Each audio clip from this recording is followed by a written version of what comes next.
guess to start off with, kind of more focusing on what's going on right now. I think this race has been so close, nobody expected it to be. So, why so close? What's going on?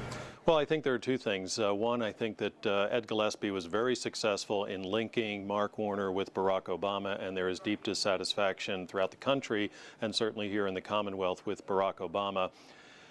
The other factor, and this is the factor that really got the polls moving in the last week or week and a half of the campaign, was the link, however shadowy it might be, between Mark Warner and the Phil Puckett resignation and some sort of deal that might have been made to bring that or to prevent that resignation or bring it about or whatever. I think those were the two factors that allowed this to become such a close race. And do you think that even Warner expected this? Absolutely not. I think if Warner had expected a close race, I think he would have run a very different sort of campaign. His campaign was almost entirely based on A, his record as governor, and he's not running for governor, he's running for the Senate, and two, Gillespie's ties to Washington insiders and Enron and things like that.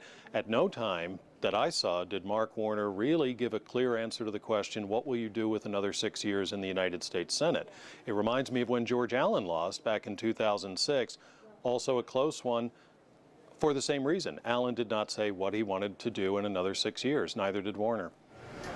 And, so much of this race, too, it's negative campaign ads back and forth. Mm-hmm. What kind of impact did that have on this? Which I know it's like this, we see that more and more with every race, it seems like, but did that have any play in it? I think it had a little bit of an impact because it will turn off some voters, particularly moderates and independents, who will just throw up their hands. That was never going to be a problem for Ed Gillespie because he was always going to get his base out. The Republicans nationwide were very excited about all of these races. That's very typical in a midterm election, that the party out of power is more motivated and more excited than the party in power. And I think, again, that was a factor that perhaps the Warner campaign underestimated a little bit. And you said an interesting statement earlier that he's no longer a vice presidential candidate. Tell me about that. When the polls closed in Virginia, Mark Warner was a possible vice presidential candidate. He comes from a purple state.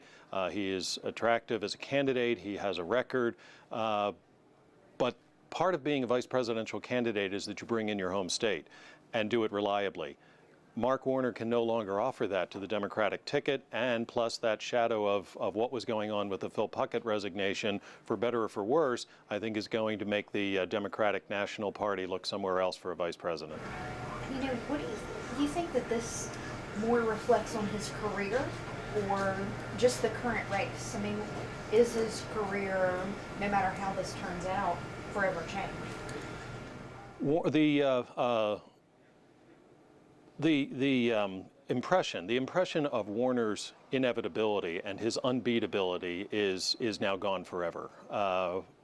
This was a much closer race than anyone anticipated.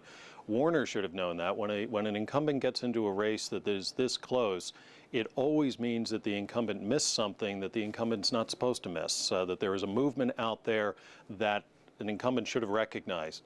As far as Warner's career is concerned, if he gets another 6 years in the Senate, he's going to have a long time to compile a record, perhaps to work across party lines if we are going to have divided government. So he'll have opportunities to recover from this. And Ed Gillespie has a future in front of him in Virginia politics. He could run in a couple of years against Kaine. He could run for governor. So I think they both will come out of this with future opportunities. Okay. Have I missed anything?